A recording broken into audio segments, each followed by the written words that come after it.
Hello, everybody. I'm Eddie Trevino. I'm the director of the State Energy Conservation Office in Texas.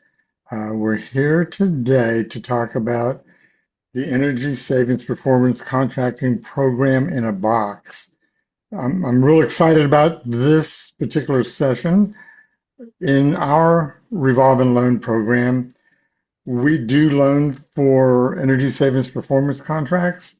It's always a challenge for the school districts, for the local governments who are interested in entering into those agreements to have a framework, especially if there's somebody new to that process, as to what's involved in the contracting process. And this program in a box will take care of a lot of those questions. So I'm real excited about that today. Today we do have a good panelist selection to help you and provide insights. When you have questions, if you don't mind, put them in the chat box or the Q&A box. And what we'll do is we'll address all questions after the speakers have presented. All right. Our first speaker is going to be Sam Kramer, who is the program director at NASEO. Uh, Sam's introduction as a panelist is very short because we all know who Sam is. And so welcome, Sam. Our next speaker will be Harold Trujillo with the Energy Technology and Engineering Bureau Chief in the New Mexico Energy, Minerals, and Natural Resources Department. Thank you, Harold, for joining us. We then have Jason Wiley, who's Program Supervisor for the Arkansas Energy Office, which is located in the Arkansas Department of Energy and Environment. And then our final speaker will be Mason Trimble, who will be Program Manager for the Virginia Energy Management Program, located at the Virginia Department of Energy. I'm excited. Save your questions. Make sure you have some good questions for these guys. Sam, I'm going to open with you. Would you take over, please? Yep, sounds great. Thank you so much, Eddie. And thanks everybody for being here on the call today. Really glad to see everybody here. We are excited to announce the official launch of our newest program in a box that focuses on energy savings performance contracting for K-12 schools. We'll put the link to that box directly into the chat. But I wanted to just give you some brief background information on this box and kind of explain the concept of boxes and how they work before we go on to our other featured speakers today. So I'll have some pretty brief remarks and then we'll move forward with the rest of our program.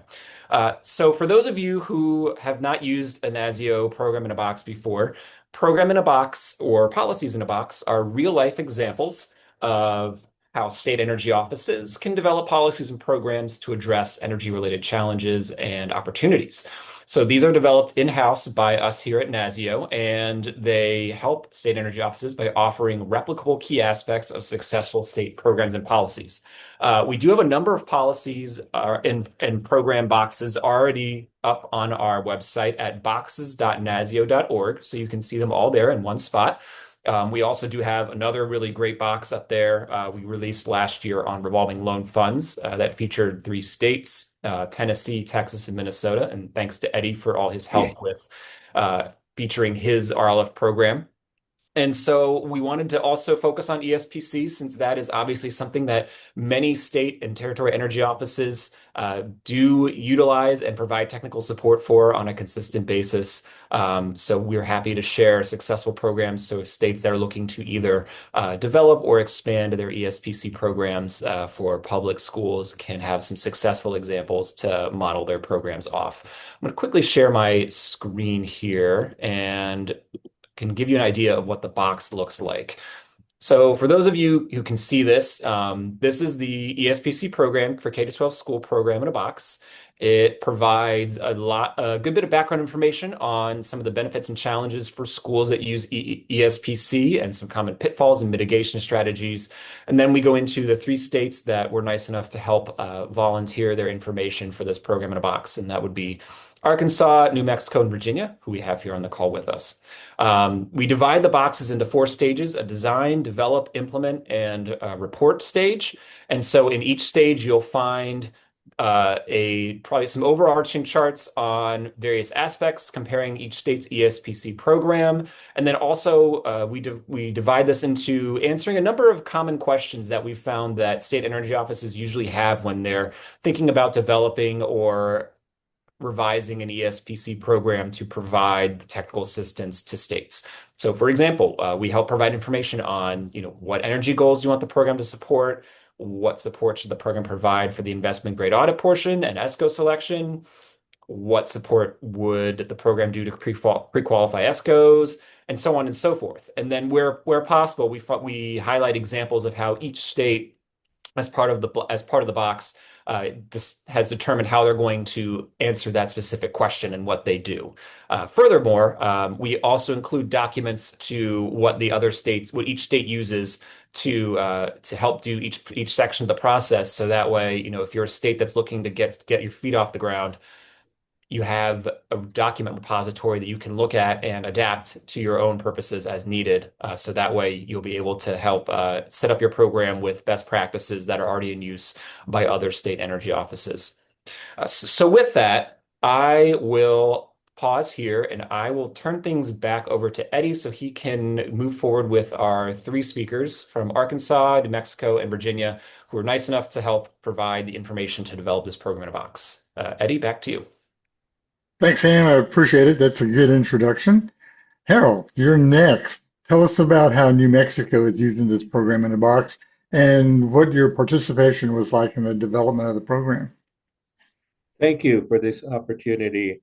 Our program was started in 1993 with the passage of the Public Facilities Energy Efficiency and Water Conservation Act. And in the last 10 years, we've implemented over $340 million worth of projects, which includes not only efficiency improvements, but solar PV systems all over the state. The Energy Office is responsible for certifying the investment grade audits done by the energy service companies. We must certify that audit, and then the entity can proceed to implement the project. To help implement the project easier, we developed sample RFPs and contracts and procedures that the different public entities could use to implement this program. However, we found that there was not a lot of implementation at the beginning because the program was too complex. So we then decided to do a state price agreement, which ended up with 8 pre-selected ESCO companies. And then that would avoid any entity from having to do an RFP on their own. And then later on, we instituted a third-party review process, which basically is a coach to help the entities, make it easier for the entities to go through the process. And that is why we have been, so successful in the last 10 years. One of the things that we do to make it easier, to reach out and provide information about the program is we do attend and present at meetings for school superintendents and school board members. It's interesting that in our state, we're actually suffering from a good thing. We find that schools would rather go and through a bond election because it's real easy for the taxpayers, right, to accept them.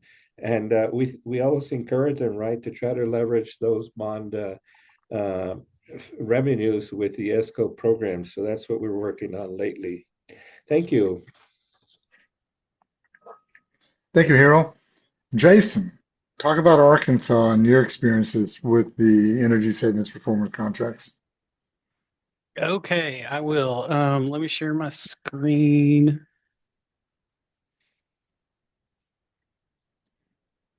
How does that look? Perfect. Okay. Let me get back to my notes. Do you see my notes now? I see the agenda. Oh no.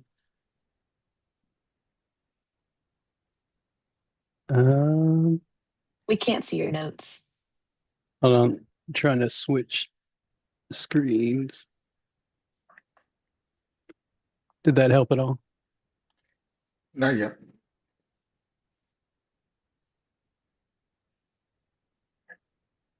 We can see the presentation, Jason, but not your notes. Okay, so you can see the slides. Yes, we can see it. Great. Okay. Thanks to Sam and NASEO for inviting our office to this conversation. My name is Jason, and I'm a program supervisor with the Arkansas Energy Office, and I'm currently overseeing the energy performance contracting program here. I just want to start with an overview of the office and the program, and then a brief look at some of our K-12 projects, and then talk about our loan lease fund and just some general observations from the projects I've worked on. The Arkansas Energy Office was previously a part of the Arkansas Department of Economic Development, and then in 2019, Arkansas state government went through a reorganization, and AEO moved to the newly formed Department of Energy and Environment. And we currently have three main program areas. Our office facilitates LIHEAP in the state weatherization program, and the state energy program. And our SEP team consists of 5 positions, and there's usually one person that's primarily working on the EPC program. As a program overview, we serve as a third party to assist the building owner from the RFP development through the M&V process. We help them thinking through what their needs are, what their wish list items are, and how those can be addressed through performance contracting. However, AEO does not regulate or make any decisions for that building owner in the selection process or in contract negotiations. We're just there to help them understand what the project is and what the ECMs are, and let them make their own decisions at the end of the day. State agencies by law have to use our program to pursue projects, but it's optional for all other public entities. However, any project planning to apply to our revolving loan lease fund must originate within the program.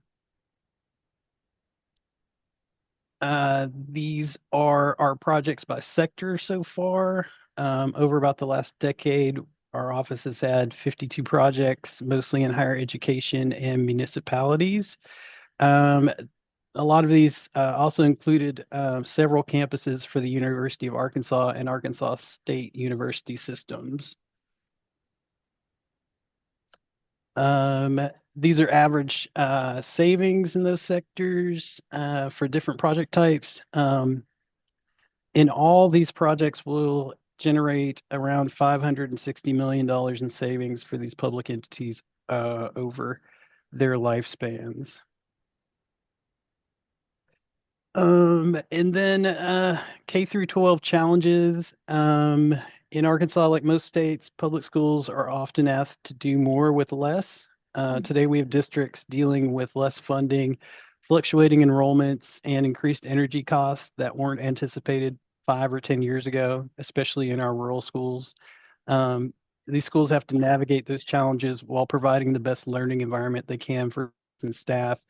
And the ESPC program here can help address those needs without impacting their budgets. These are the 6 K through 12 projects in our program so far. They've pursued a variety of ECMs, with some choosing to add in things like educational activities, like some of them have a solar briefcase program, which is kind of like a little solar array in a box that they can go out and see how a solar cell works. And others have further sustainable education curriculums wrapped into their projects. One of those is the Farmington School District. Farmington School District is located in Northwest Arkansas, which is home to the Arkansas Razorbacks, Walmart, and apparently soon to be the mountain biking capital of the world. This project included several energy conservation measures, including a solar installation that offset 90% of the district's energy use. As you can see, the major part of the array is located right next to Farmington's high school. So they were able to use that existing land by the high school campus for part of the array, and it reduced their overall costs, but it also allowed them to create a learning lab for students to study renewable energy up close. And now I'm going to talk a little bit about our revolving loan fund that, I don't know, I think we just started in 2022. We developed a revolving loan fund using a lot of information from Eddie over in Texas to get us started. We wanted to create a financing alternative for projects participating in the program. So the RLF is funded by both American Recovery and Reinvestment Act dollars and state energy program funding for about a total right now around 13 million, I think. And then any future EERLF funds will probably be added to this same revolving loan lease fund. The maximum loan's 2.5 million, maximum term of 15 years with 0.4% interest rate. And again, only projects that originate in our office are eligible to apply to the loan program. It's not an alternative to refinance previous EPC projects.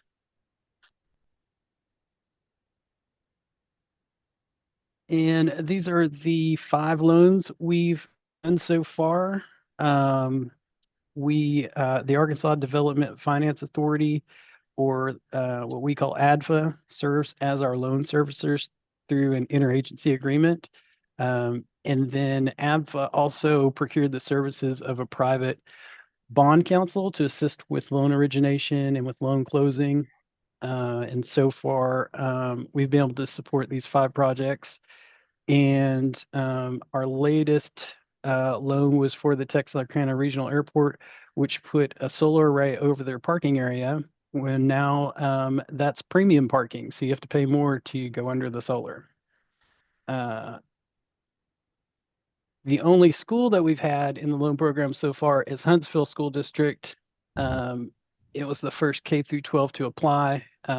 This project has a solar array in it, as well as LED retrofits, some water conservation measures, water heater replacements. Ooh, sorry. And window and door replacements. And they also had the ESCO help develop a sustainable education curriculum. And this will result in $143,000 in guaranteed savings each year, which will be used to repay the loan. So finally, some challenges that I've learned from working on 2 K-12 projects in my storied career here. Scheduling is a challenge because not only are you having to work around supply chain issues, but also you have to work around the student and staff occupancy schedule. For one project, we found out there was a 2-week window in the summer to install windows, and missing that window to install the windows meant that it could delay the project by up to a year. K-12 and higher education also have a diverse building mix. So buildings like gyms and performing arts centers, dorms, and what I was told was a wrestling barn present unique challenges that can take time to solve. The projects also need not only support from school board and school leadership, but also from the parents and other stakeholders in the community to get them off the ground. So it's important that the project's presented in a way that everyone can see the benefits and the potential risks for the district.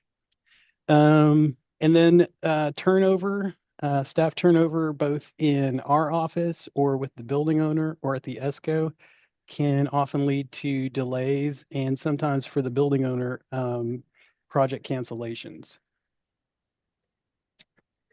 And some of those can be mitigated by project champions, the district. and that's not necessarily always the superintendent. A lot of times it can be individual campus facility staff or principals that are best help there to move the project forward on a day-to-day basis.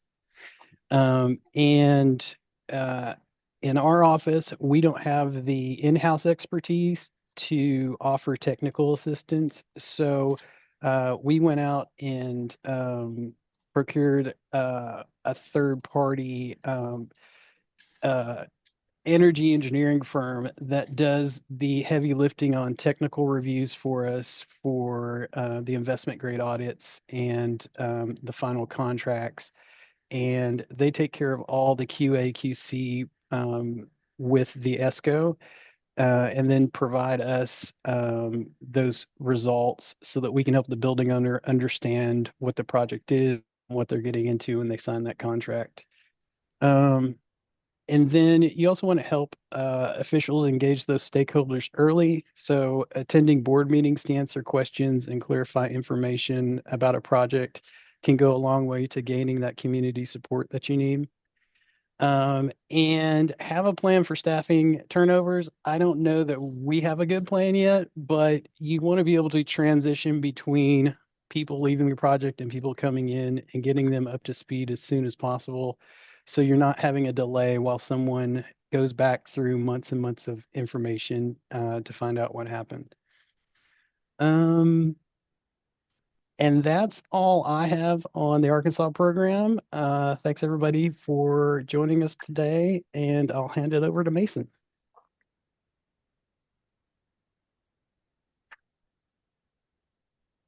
Alrighty. Eddie, did you want to jump in here first, or let me just go ahead? Well, Mason, you are in the Virginia Energy Program, and this is in your bailiwick, so go for it. Certainly. My name is Mason Trimble at the Virginia Department of Energy. We started ESPC in 2002, and since then we've taken on several hundred projects and completed them. And from that, we've always incorporated technical assistance into projects through the primary position here. The program manager of VEMP is an engineer by trade. And we very quickly realized that we wanted to have an exceptionally structured program that is offered to state agencies and public bodies across the Commonwealth. And so we quickly engaged with Department of General Services at a state level and set up a pre-qualified list for the ESCOs, or energy savings contractors. And then through that, we developed the framework of our program, which is subdivided into 5 phases: feasibility, bank of envelope, IGA, construction, measurement and verification. And we deem them all exceptionally important and throughout it. And to support that, Virginia over time started passing laws and amendments to the Code of Virginia to support ESPC, which only allowed us to build an even more grounded, enforceable program with a defined perimeter of what's allowable, what's not allowable, and rebound and offer extended comprehensive coverage for the program. Then we took and stacked on top of that, we made an entire suite of templates for every possible component of the program. That way the client, when they're engaged, being a public body or state agency, they come to the Virginia Department of Energy and say, hey, we're interested in ESPC. We go, perfect. And we can turn around and basically hand them the playbook and say, you do everything in this book, you're probably going to have a successful project. In more recent years, though, we found an issue when we constantly review the process of ESPC. We wanted to be the best process possible. And we believe that's one of the reasons we've completed several hundred projects and accounted for about $1.3 billion in project costs at this point. We identified the failure points of projects, and this is highly applicable to K-12 schools, was that a lot of these projects were being driven by the technical team or the maintenance team at these places. And so we went out and did a lot of studying on our own projects and elsewhere, and we came up with what we like to call the core tenet personnel to our project.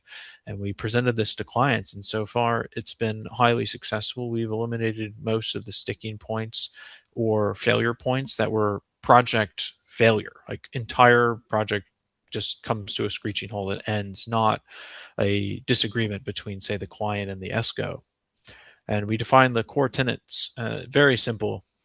It's basically 5 positions within every agency or public body in the state, and it's going to be a member of the technical team that helps develop the scope and helps to drive the project forward with an understanding of what they need to get done, all that deferred maintenance and so on. The management team, and so this is the person who ultimately says, yes or no, we're going to move forward and do a project, period, right? The financial team, that way they're not coming in. We saw a lot of failure, especially in public schools, where they would get through the bank of envelope section of a project and then have a failure because they engage that financial team to say, hey, look, we're looking at a $5 million project. They go, we don't have $5 million to complete a project. So we've pushed that all the way to the front and say they need to be engaged right away. You need to know what kind of funding source you have beyond the standardized funding and what they think they have. You need to know what you have. Of course, we wanted to include a procurement because they're going to be establishing documentation and doing all of these RFQ, RFP, and so on and so forth throughout that. And then to back up procurement, you want to have a legal personnel to secure all the documents, ensure they're filled out to the standard of that public body or state agency involved. And since we've incorporated this into basically every facet of every project, we've seen a decreased failure rate, which is fantastic. And to compound with that, we've increased over time from 2002 to now. And 2002 was a wild era for ESPC, and now it's a highly structured and I'd say almost strict environment for the client side interactions where we go out and we were talking about doing technical assistance and comprehensive assistance to these clients. We go and do full educational seminars individually with clients, and then we review all of their documents as they're moving through a project so they can go, listen, I've never looked at a energy audit for my buildings on this scale, come help us look with that. And so we'll spend a lot of time with these people going over that, going over the financial models and so on and so forth. And at the very end of a project, the client gets through back of envelope, they select their partner to move forward, they go through all the investment grade audits, they move to finalizing their contract, and we offer, it's mandatory for state agencies, but for public bodies and K through 12 is a valuable service indeed, where we'll tell them, listen, we'll do a full review of your entire project right now from every aspect, and we maintain a lot of personnel in the department to be able to do that, from myself as an engineer to our energy data warehouse team who deals with analytics all day, to our Virginia Clean Energy Bank that can look at it from a financing perspective, our internal procurement teams that can look at it from that way, and so on. But to move forward from there, one way that we have also recently improved projects for public schools, and this goes back probably about the last decade or so, is that they incentivize them to do a holistic approach to their project generation instead of doing an individual school. Say, listen, you have a whole county of schools. Look at them as a single entity for building these projects, not as an individual school being one entity. And so you have, say, 20 of them or something like that. And that drove and led to the rise of a lot of our K through 12 generating multiphasal projects. And we've seen a large success in that over time, which is phenomenal. And so we're seeing not only individual schools get completely renewed, but we're seeing school districts like in place geothermal projects to support a whole battery or area of the county to include the school. It's been a huge success for them so far.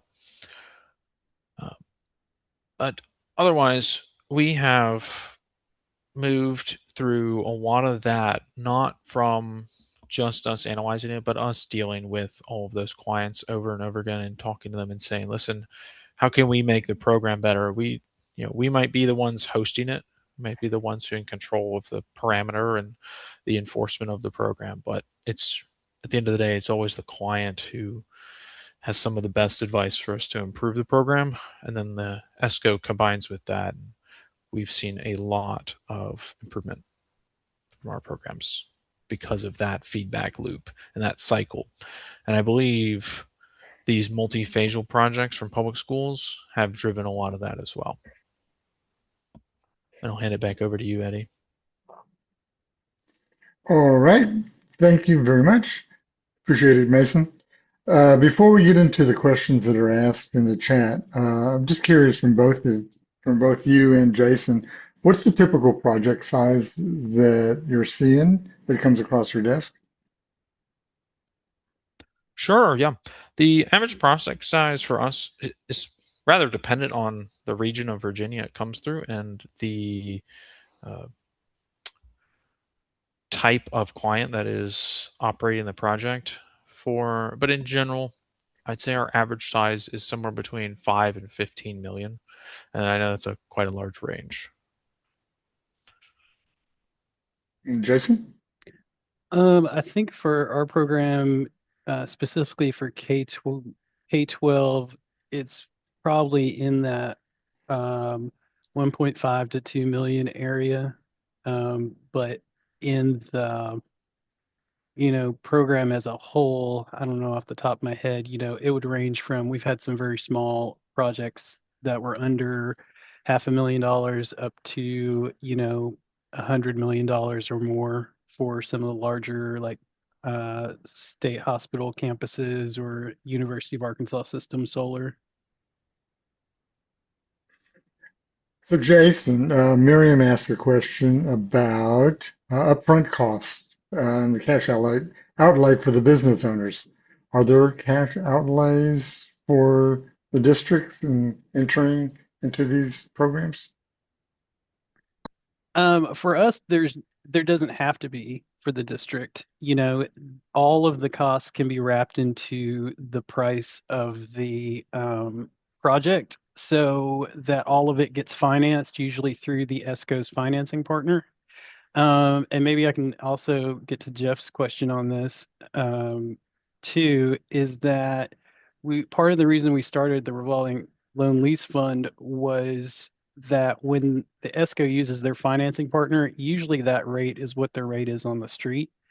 And so to make some projects more viable, we came up with a very low interest rate, and that interest rate is very competitive, and it draws a lot of projects our way because you can get a lot more done if you're not also adding in, 4 or 5 or 6% interest rate on your financing. So that's why we set it that low, and we are not trying to recoup a lot of costs in that interest that we're paying. We're having them pay back to us. So it's mainly there to make it more competitive and easier for some of these projects to find financing at a good rate. Is it a fixed interest rate? Yes, it's fixed. All right. And so Mason, talk about, are there any front end costs for Virginia for those school districts and your interest rates? We currently don't offer direct financing to public schools through the department at this time. We do have financing available for state agencies through an energy lease program that's managed by our Department of Treasury. But for public bodies, they generally have to go through their standard financing processes, or they can approach the list of vendors that the Treasury does offer to states and then privately negotiate with them for some sort of rate. And we have seen them get, below market rates from those particular vendors at times. Perfect. So again, for both of y'all, and Mason, you go first this time. And we've heard the term investment grade audit. Is that ASHRAE level 3 or there's something different? I've seen both, where it is in fact, by the book level 3 kind of ASHRAE audit, but I've also seen it's a engineer-driven audit based by the ESCO itself, not necessarily 100% by the book of, say, an ASHRAE level 3 audit. Sometimes they're looking at other or additional ways, or they skip a specific area of that, or so on and so forth. And that can a lot of times be due to like a specific scope or a specific type of ECM that they're installing, or the simplicity, say, of a project. Like if they're doing a solar only project, you're going to be doing your IGA in a different manner than if you were doing a whole building renovation or retrofit. Jason? I concur with Mason. All right. When you get an investment grade audit or an engineering audit that says that the project, when fully implemented, is going to save X dollars per year of utility savings compared to the base utility year, is the energy savings performance contractor guaranteeing that full amount, or are they guaranteeing like 85 or percent of those full projected savings? In our program, they would usually be guaranteeing 100%, and that exact amount would be in the contract. But they will only guarantee that as long as that project continues with measurement and verification. So if they want to stop measurement and verification, we require it for 1 year in the program and then 3 years in the loan program. But if the owner chooses in year 3 to stop getting M&V done, then that releases the ESCO from their guarantee. Yeah, we had a similar situation previous to 2021 where the ESCOs agreed to their performance guarantee for the project. And I should say, in 2021, Virginia decided that we wanted measurement and verification to become a mandatory asset of ESPC. And so it was added to the code, and thus now it is a mandatory component, and so the project has its guarantee over its entire lifetime, essentially built in for a 100% coverage, but it is at the cost of paying for M&V for all 15 or 20 years or however long their project goes for. So it's a little bit of a trade-off no matter what, and so we deemed the performance guarantee and the safety of the client, and a lot of clients agreed with that. They would prefer to have that kind of safety net to protect them in the long run. And so we leaned that way, and the code was passed, and it is what it is now. All right. So Mason, you talked about the 5 pillars of work that Sure. are done in advance of the project starting. Who's the true bottleneck? Who's the first? Who is, out of those 5, who are you finding provides the biggest obstacle for y'all? I'd say it's almost a tie. The easiest one to get involved is the technical team, right? They're the one who approached us and said, hey, we're interested in the program. Easy. Procurement and legal, pretty easy as well. The technical team goes, hey, we have these documents, and they go, it's our job to deal with documents, and they move forward, right? It's the management team and the finance team that are usually the first ones to go, hey, wait a minute. The management team, generally because the technical team has to actually convince them that this project is worthwhile, right? So they have to come up with the metrics of feasibility essentially for the project, and we help clients do that.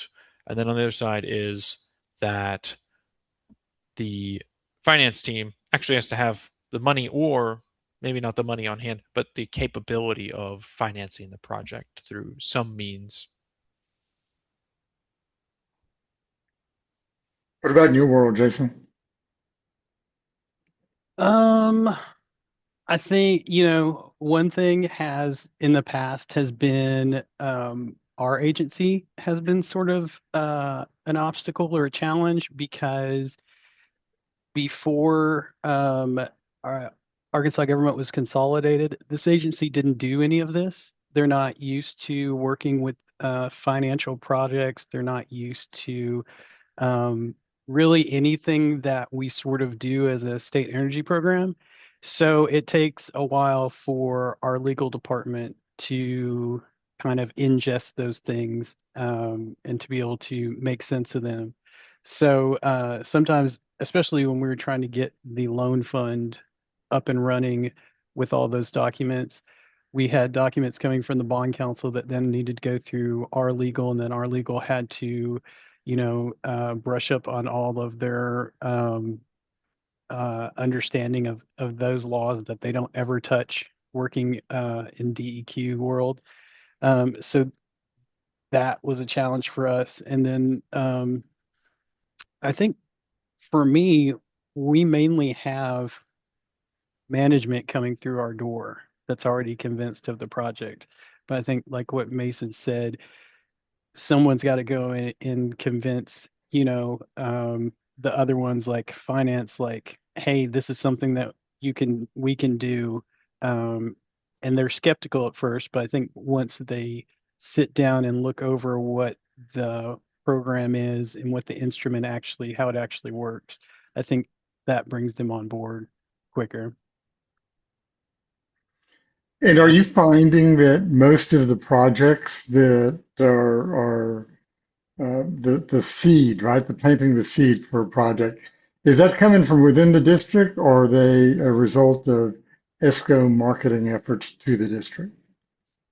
Um, I think it's a little bit of both. We definitely have the ESCOs out there, especially with this loan fund. They like to promote that because it makes their jobs a whole lot easier.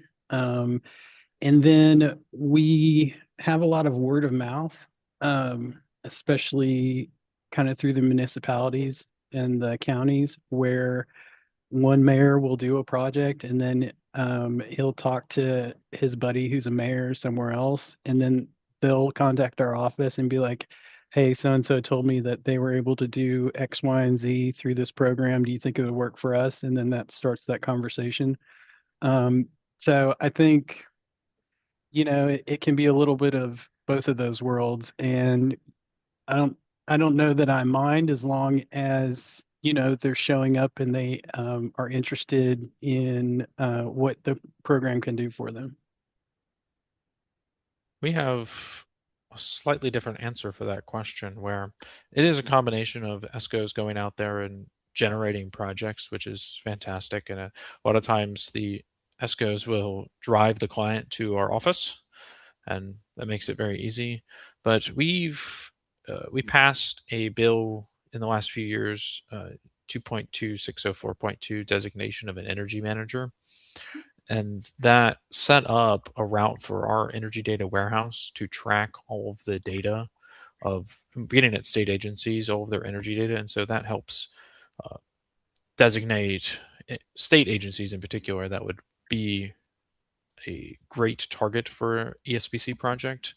And then to couple on top of that, our agency began last year doing an annual summit where we travel out to a part of the state and just do a presentation on what ESPC is, because we recognize that a problem we were having was a large turnover of personnel in the state, in specifically that energy manager role and the associated surrounding kind of placements. So they just didn't know what it was. And so, just like you were mentioning, Jason, the word of mouth was really, really effective at generating projects. And Mason, you go first this time. What's the term of the loans or the financing? How Sure. long? For public bodies, they can go up to a maximum of 20 years. We generally see 15 to 20 years, but occasionally we get a shorter project. They just have a highly efficient project and they can pay it off in 8. And so that's all they do, or something like that. But we do have a more strict interpretation for state agencies. They can either do a 12-year loan or a 15-year loan. There are no in-betweens for state agencies. And Jason, I saw your response in the chat. Do you allow buy downs for the loans in order to accelerate the payback? We do. This sort of originally we didn't anticipate this in the program, and then the investment tax credit came along for public entities. And we also had a big solar rush because they were changing our net metering legislation. So those things combined to sort of make kind of a quick decision for us to allow it. And we've just had our first one come through in the last couple weeks. So I'm working with our bond counsel and with the loan servicer on exactly how we're going to handle that in a procedural way. But this one will take it down from the 15 years to 10 years, which, is better for the loan program because we get money back sooner that we can loan out again. And it's better for the borrower because, they're going to start seeing those savings come into their budget and they'll be able to do whatever they want with them sooner. So we think it's good for the program. Outside of the program, we have kind of the same requirements under statute as Virginia, so it's up to 20 years. They can petition our office, to allow for a useful life past 20 years, but they have to make a case for that, and we have to return it to them in writing that we agree that, usually it's with solar that it's has a useful life of 25 years or something like that. So is the useful life the overall project useful life or for a specific measure or both?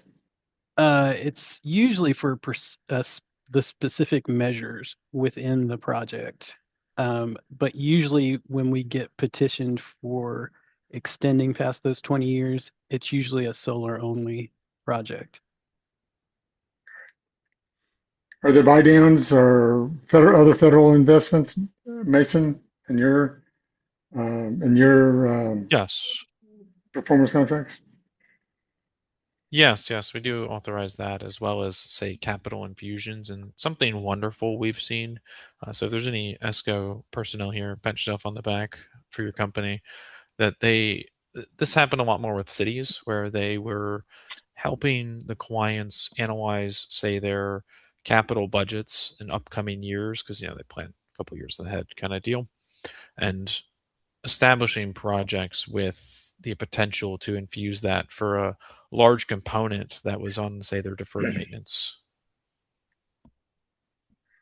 Now, we in Texas have generally seen ESCOs that have a lot of resources in the urban areas.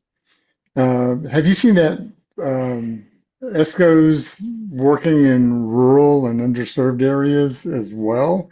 And if so, is there an impact to the cost of working with them? We do see, I think it's going to be everywhere. Everyone sees a little bit of bias towards the more urban areas. We do see rural area project engagement, which is great. I think one of the biggest generators of rural project engagement is that Virginia has lots of, I want to say, small college towns. And so the higher education facilities will jump on a project, and then the areas around it will go, wow, that was a really effective thing we've never seen happen. That was a cool project. And then they get interested as well. We do have the issue of when you get out to very Southwest Virginia, we have very little project generation in that area. And I think less so it has to do with the ability of an ESCO to drive resources to that project area, or have increased costs for doing so. And it has more to do with it's generally very small towns with very little facilities to actually implement a project.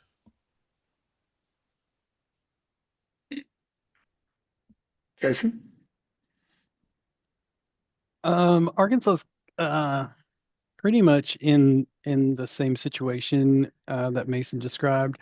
We do have one ESCO that is based here, and they are owned by a very large in-state construction company. And so they already have resources across the state to sort of operate wherever they need to. So we've seen that ESCO, especially looking at these smaller, more rural towns, especially when EECBG came through, they were right on top of going to these towns that got EECBG money or were able to apply for it and saying, hey, you could do this project, and this project on its own doesn't work financially, but if you applied and got this grant or this federal funding, now this project does work, and you have all of this deferred maintenance or retrofits that you've been wanting to do for years. This is the opportunity to do it, and we've seen some of those projects come through, and that's mainly because that local ESCO knows the state, and they know where to go out and look for new projects. And some of those larger national ESCOs aren't going to do that legwork here. So I think that's been interesting. And in like what Mason described in Southeast Arkansas, it's probably the area where we don't have a lot of those satellite campuses for the university systems. There are not a lot of larger towns down there that could probably do a project on their own because they may only own two buildings. And both of those are, maybe 1,500 square feet.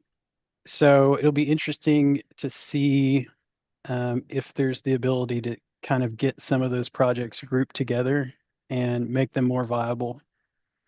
Yeah, Jason, we've been attempting a similar thing of like grouping the projects. And the route we've been looking at is blending, say, the township with the county, and then doing a holistic approach and having both sides come together and pool their assets. And so far, that seems feasible. So, Alan asked a really good question that often gets overlooked in ESCO projects. Who is responsible for operations and maintenance? Is it the owner or is it the ESCO? yeah, certainly. So we've seen actually both answers be correct. We have seen where, right? See it all. We have seen where the ESCO comes in, they do a phenomenal project, and then they train the operations and maintenance team present at that client, and they give them manuals, they give them videos explaining things. They really go out there and give them as much as they possibly could, training. They'll come back and do like annual training or new hire training during like specific intervals of the project. Then we've seen the complete flip side of that, where the ESCO signs a maintenance contract with the client for the life of the project, and then they come in on a specified interval, do all the maintenance, do every check they need to do, and then they say, here's all the reports from everything we did. We'll be back either when you call us or on the next scheduled maintenance period, right? Do you have a preference? Myself? Yes. No. We have decided, I don't want to say we've decided, we encourage that every client maintain a solidified control of their project, because it's not the Virginia Department of Energy's projects. These are, say, that public body's project. Whoever is doing the project is theirs. We encourage them maintain control of it. We will be your technical advisor. We'll be your backup. We'll be enforcement of project parameters, program parameters, everything, but at the end of the day, they make their decisions. So whichever one works out for them best. If they have a highly strained maintenance team and they just can't hire a new person, but the project could bear the financing availability capacity for a maintenance contract, then go that route. If you have plenty of maintenance personnel, why spend the money, right? What's it look like in your world, Jason? It's really the same, and it varies from project to project. I will say that on strictly the solar projects, usually the owner will opt to have the ESCO take care of maintenance over that time, just because sometimes that array isn't even near their campus, and they don't want to, send their maintenance guys over there with a mower to mow or try and inspect things. So they just go ahead and put those costs into the project itself over the term. But we've seen both in the other types of projects. We've seen some blended ones where, some of the ECMs are being maintained by the owner and some of them are being maintained by the ESCO. It just Last question. I'm going to make it even more challenging for you, Jason. Instead of top 2 takeaways, what's the top takeaway you want somebody to leave from this webinar? I think if we're talking about K-12 and the impact it can have, we had Searcy school district who came in with a whole bunch of, I think, COVID money that they had to spend. So it was not an issue of financing, but they had some wish list items that were really weird. And I don't think that there was a way that they are going to be able to address those without being able to do it through this this mechanism. So I think if you're going to talk to schools and they have some wish list items, those can be wrapped into and get covered by the savings that you get out of all these other normal measures. Like you can have air conditioning in your wrestling barn now because you're replacing all these lights and you're offsetting all these other costs. So now you can afford to put it in there. I think that's the biggest takeaway is that there's not just needs, but there's also wish list things that they think they may not be able to get or afford. And this is one way that sometimes you can get those worked in. Mason, what about you? Oh, Jason took a really good one already, but I've got I think I've got one right here. And I'm gonna keep it very simple. If you are a client going into an ESPC project, especially if you're a school district, because you have lots of buildings, let the ESCO be innovative. You can sign on or off of the innovation later. Just let them be innovative. Let them show you something you didn't think of. Good advice as well. Sam, Jason, and Mason, thank you for sharing your wisdom and advice. All of you, the hyperlink to the ESPC in a box is on the chat. Make sure you get a copy. You copy that before you leave. And that's going to conclude our session. Thank you very much. Sam, did you have any last words? No, thank you so much to our speakers today, and thanks everybody for being here. We're really excited to release this program in a box. If you have any questions about the box, feel free to shoot me an email at skramer@naseo.org. My inbox is always open. Other than that, glad to see everybody on the call, and we'll look forward to seeing you on the next one. Thank you. Bye. Thank you.